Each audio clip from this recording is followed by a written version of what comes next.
For 25 years, I stood motionless for hours like a crimson statue in front of Buckingham Palace, protecting the most intimate secrets of the British royal family. I heard conversations that could reshape history, witnessed documents that should never have existed, observed meetings the world never knew about. I swore loyalty to the crown with my life. But on a bitter December night during a private meeting between Her Majesty and a Saudi diplomat, I heard words that shattered 3 centuries of my family's tradition and made me question everything I believed about God, power, and who I truly was. Before continuing with my testimony, write in the comments where you're watching from. I want to know which countries this account is reaching. My name is Marcus William Blackwood. I was born into a family where serving the crown wasn't merely a profession, it was sacred destiny. But to fully understand my transformation, you need to know the history that shaped my identity for 4 decades. The name Blackwood had been etched in Buckingham Palace records since 1890. We weren't just guards, we were a dynasty of royal protection. My great-grandfather served Queen Victoria, surviving 3 assassination attempts. My grandfather protected King George V during World War I. My grandfather Edmund dedicated 35 years to the Queen Mother, standing firm during London's bombings in World War II, when even the government considered evacuating the royal family. The Blackwoods never abandoned their post. Our motto, engraved in Latin on the family ring, Blackwood non deserunt, Blackwoods never forsake. My father Edward elevated the family prestige even further. 30 years serving Queen Elizabeth II directly, knowing every corridor of Buckingham, every protocol, every secret. For him, the crown was an extension of his very soul. I grew up breathing this history. At 5, I could recite all English kings and queens by heart. At 10, I mastered royal protocols. At 15, my destiny was sealed. I would be the 5th Blackwood to wear the scarlet uniform. Training began at 16. Relentless military discipline. 10-kilometer daily runs regardless of weather. Mental conditioning to remain motionless for 8 hours, mind empty yet hyper-alert. Memorizing architectural layouts, threat identification, mastering 7 types of weapons. The most challenging part was psychological training, becoming invisible, witnessing intimate moments of the royal family, while processing information as if it didn't exist. Professional selective amnesia. In March 1998, at 18, I swore. I promised to serve Her Majesty with loyalty, courage, and absolute discretion, protecting the crown with my life and maintaining perpetual secrecy. Sacred, the word echoed in the chapel. I believed I was assuming a divine mission, protecting God's representative on earth. The first years were both fascinating and disillusioning. Public glamour represents 5% of reality. The other 95% is relentless routine and secrets. Scarlet uniform weighing 8 kilos, 3-kilo helmet, internal temperatures of 40 degrees Celsius. But the real challenge was psychological. People talked as if we were statues. I witnessed negotiations about Hong Kong, discussions about royal succession, diplomatic crises. Clear protocol. Heard nothing, saw nothing. But obviously, I heard and saw everything. At 30, promoted 3 times, I witnessed conversations between the Queen and Prime Ministers. Most memorable moment, in 2010, the Queen questioning the monarchy's relevance. Perhaps we're becoming expensive anachronisms. I married Helena in 2005. Our son Thomas was born in 2007. Fatherhood forced me to question what world I was protecting and what values to transmit. I began studying comparative religions as a hobby, seeking personal meaning. In 2015, my grandfather died.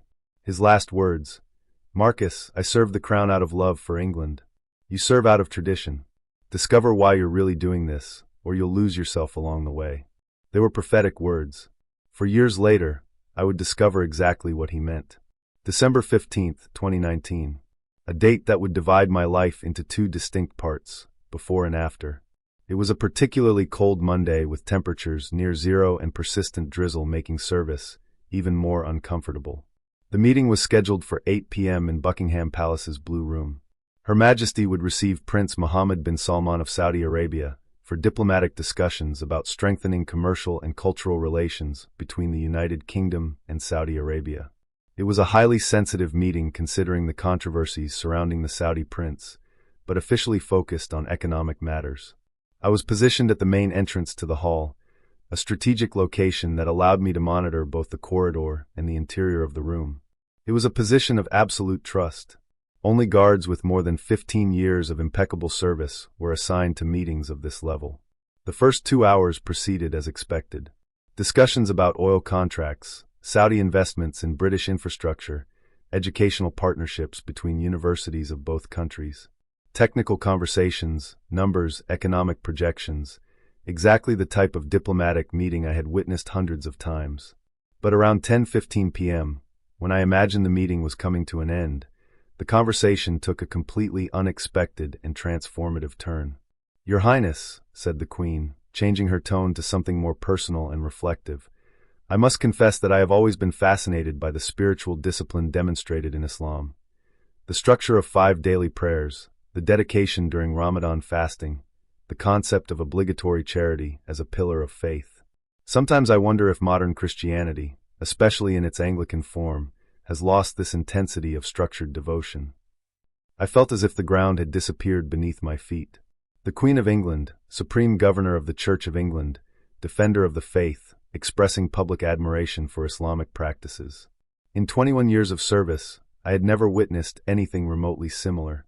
Prince Mohammed responded with diplomacy, but also with genuine passion. "Your Majesty, this touches me deeply because at the heart of Islam, we have profound respect and love for Jesus Christ, whom we call Isa ibn Maryam. He is mentioned in the sacred Quran 93 times, more times than Prophet Muhammad himself, peace be upon them both. We believe in his miraculous birth from a virgin, in his extraordinary miracles, in his wisdom as one of the greatest prophets God sent to humanity." "Fascinating," replied the Queen, leaning slightly forward, a sign of genuine interest I had learned to recognize. "This is a perspective I rarely hear in traditional Christian circles. There are so many assumptions about irreconcilable differences between our traditions." The prince continued, "Your Majesty, both Jesus and Muhammad, peace be upon both, preached the same essential message. Worship the one God, practice justice, care for the poor, forgive enemies. The Quran confirms Jesus' original teachings. We Muslims do not reject Jesus. We honor him as one of Allah's most important messengers." The conversation continued for another 20 minutes, exploring parallels between Christianity and Islam that I had never considered. The Queen demonstrated surprising knowledge about Islamic history, citing examples of peaceful coexistence between Christians and Muslims in medieval Spain. When the meeting ended at 11 p.m., I was psychologically demolished.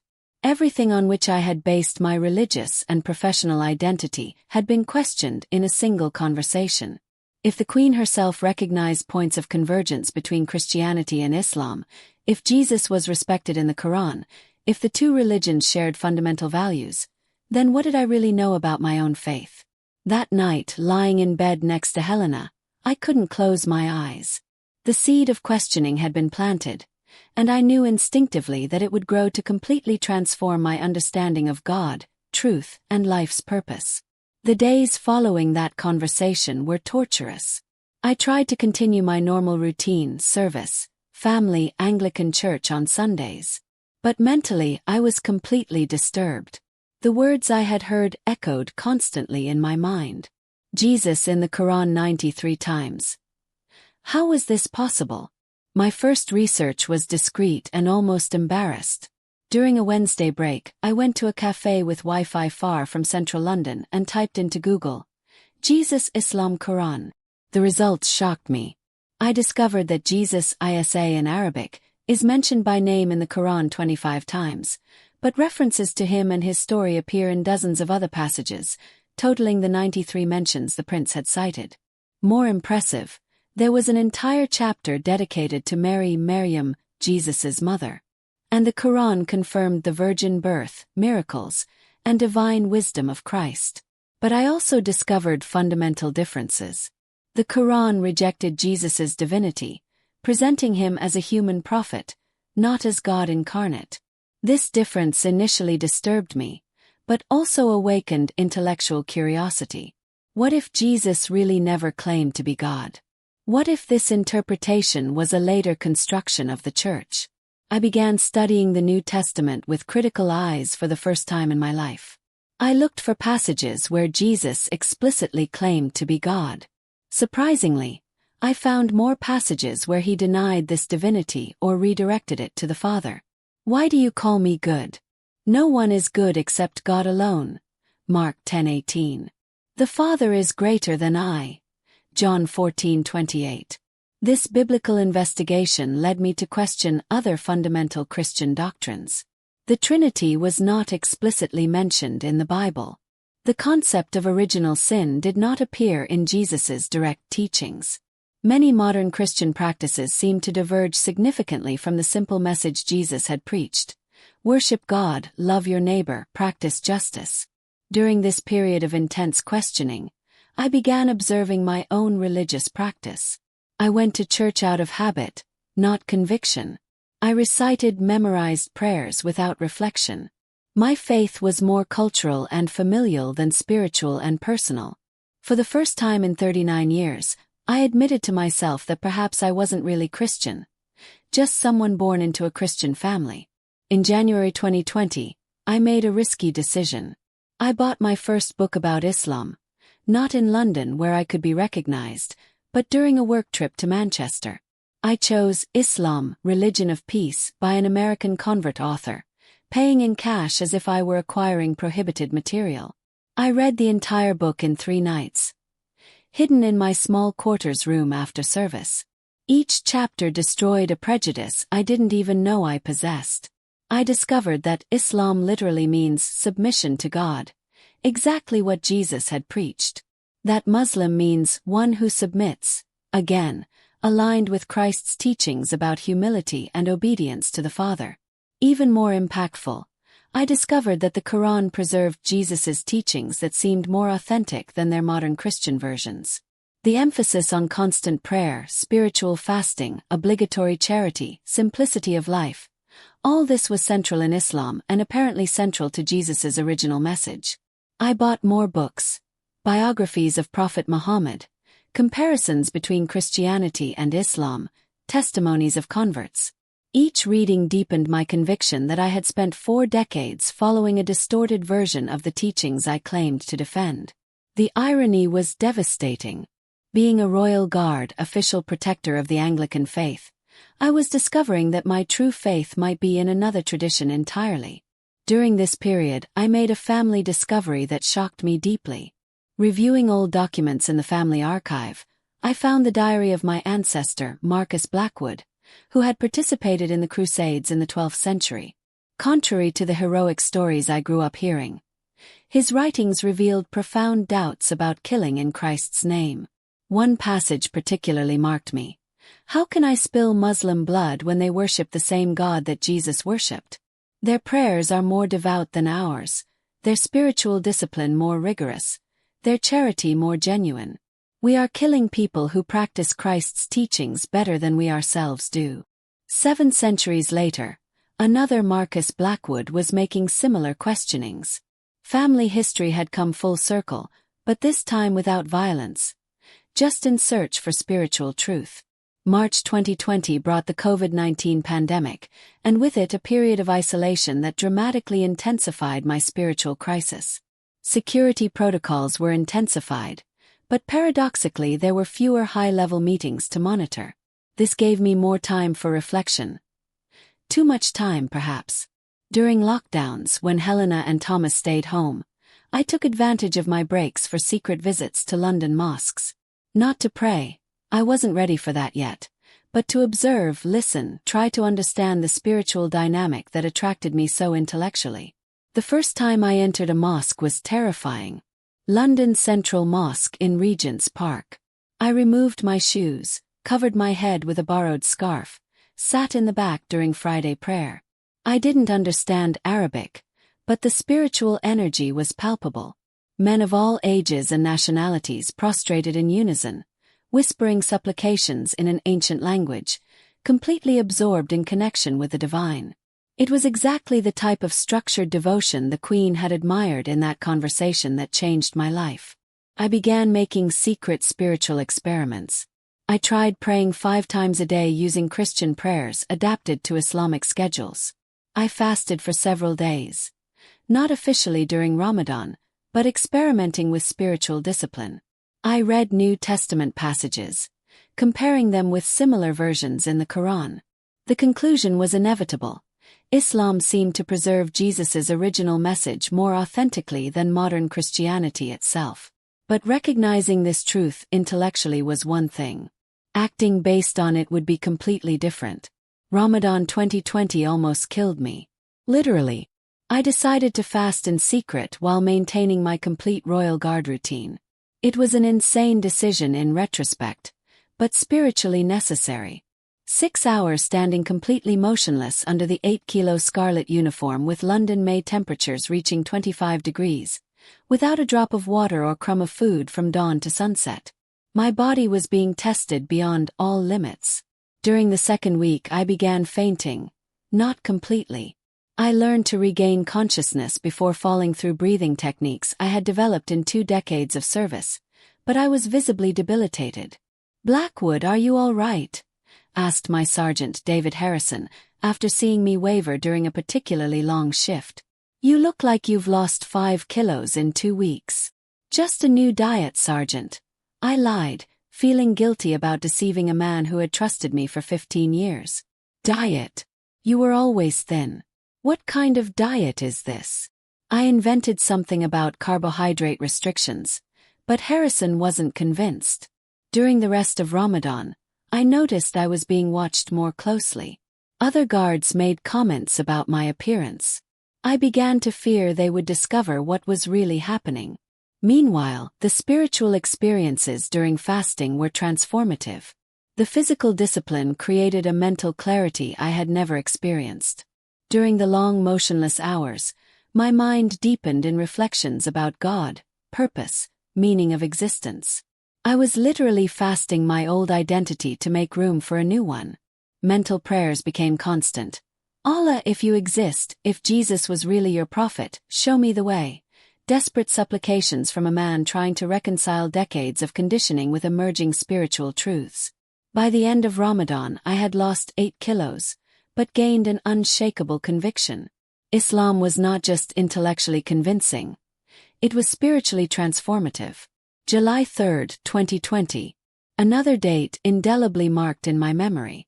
After 8 months of secret studies, spiritual experimentation, and inner struggle, I made the most important and frightening decision of my life. It was my weekend off. For the first time in 22 years of service, I took off the scarlet uniform with a conscious intention of never wearing it the same way again. I put on civilian clothes, jeans, simple shirt, feeling as if I was stripping off not just a uniform, but my entire constructed identity. The journey to London Central Mosque took 45 minutes by tube, but felt like 45 hours. At each station I questioned whether I was doing the right thing. Entire families depended on the Blackwood tradition. My son would grow up without the heritage that had defined our lineage for 130 years. Helena would lose the economic stability and social prestige my career provided. But arriving at the mosque, feeling the architectural peace of the place, observing Muslims of all ages and nationalities in sincere prayer, I knew I was where I should be. The Imam was a gentleman of Pakistani origin, Dr. Hassan Malik, who spoke perfect British English. He had studied theology at Oxford before becoming a religious leader.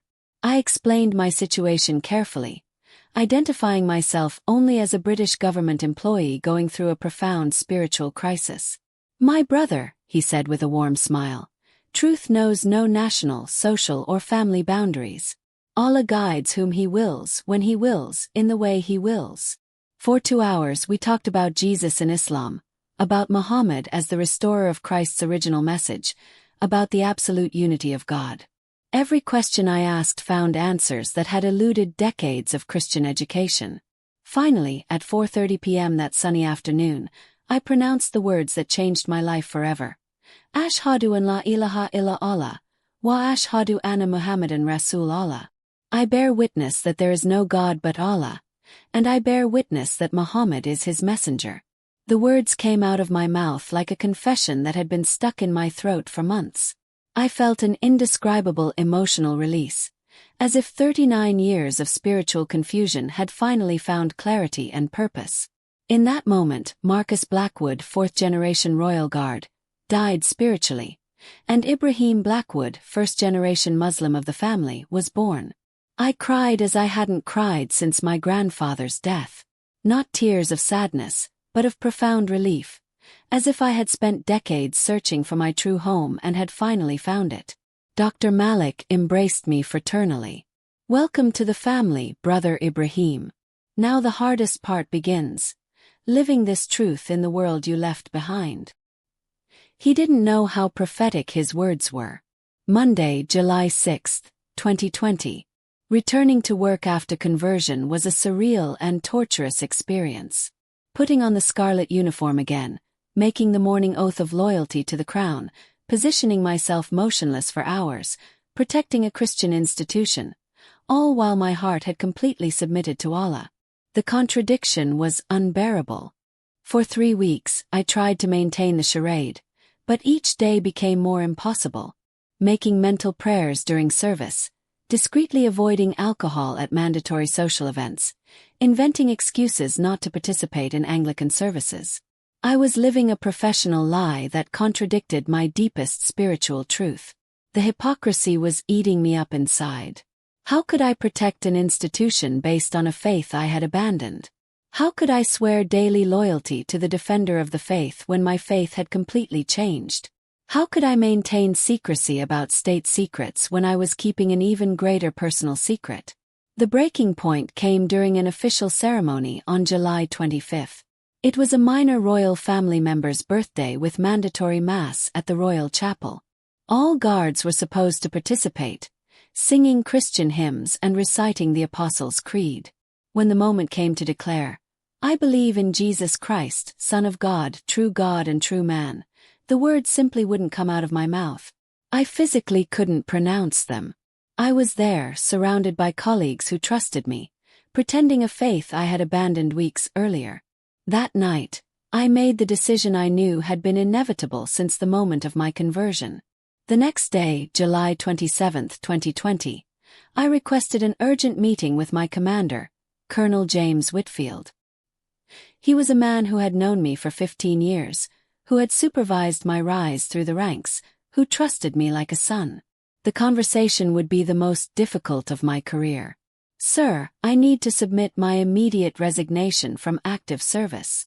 Colonel Whitfield's office fell into absolute silence. He looked at me as if I had announced the Queen had abdicated.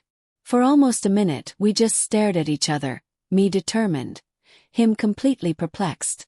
"Blackwood, you're 15 years away from full retirement with maximum benefits. Your career is at its peak. There are rumors you'd be promoted to Sergeant Major in the next cycle. What the hell is happening?" I took a deep breath, preparing to destroy decades of professional relationship with a single sentence. "Sir, I have converted to Islam. I can no longer in good conscience serve as a royal guard of a Christian institution." The silence that followed was deafening. It lasted an eternity. Probably 2 full minutes, but felt like 2 hours.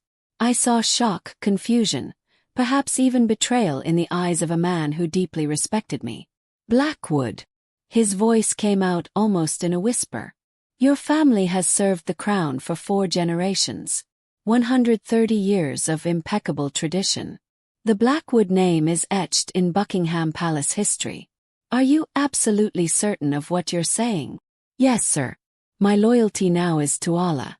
I cannot swear loyalty to the Queen when I have made a greater spiritual oath." He stood up from the desk, walked to the window overlooking the courtyard where I had made my first oath 22 years earlier, spent several minutes watching guards in training. This is unthinkable. "Blackwood, do you need psychological help? Are you going through some personal crisis? Marriage problems, financial issues? Whatever it is, we can resolve it." "No, sir. It's not a personal crisis. It's spiritual discovery. I found the truth about Jesus Christ and about God, and this truth doesn't allow me to continue serving here." He returned to the desk, sat heavily, looked at me with a mixture of sadness and incredulity. "Blackwood, do you understand this will destroy your family? Your father Edward will be devastated.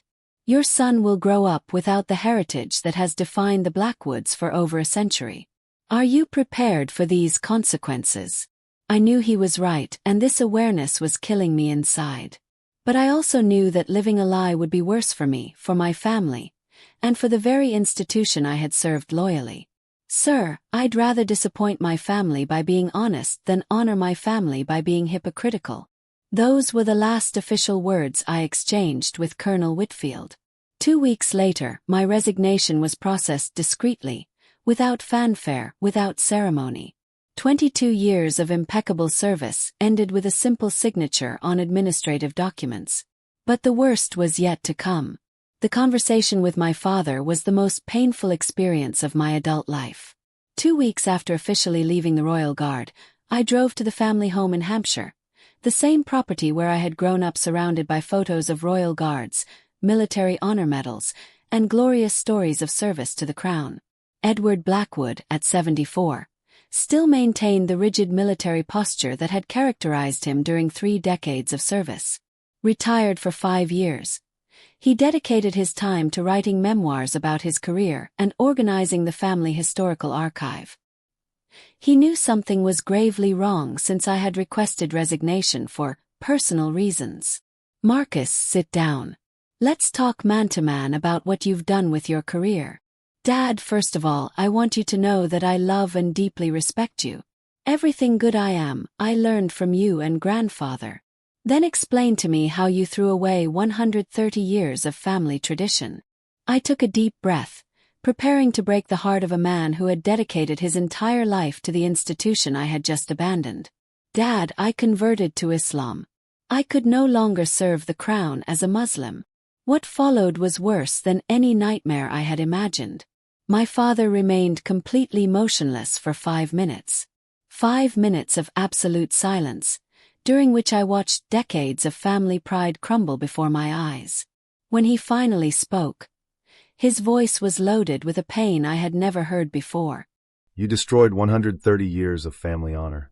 Your great-grandfather served Queen Victoria.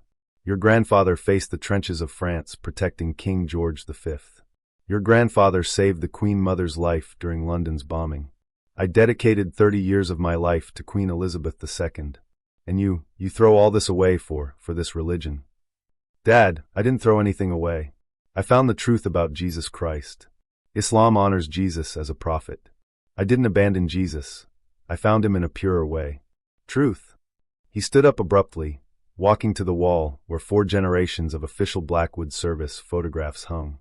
The truth is that you betrayed your family, your country, your ancestral faith. You became one of them.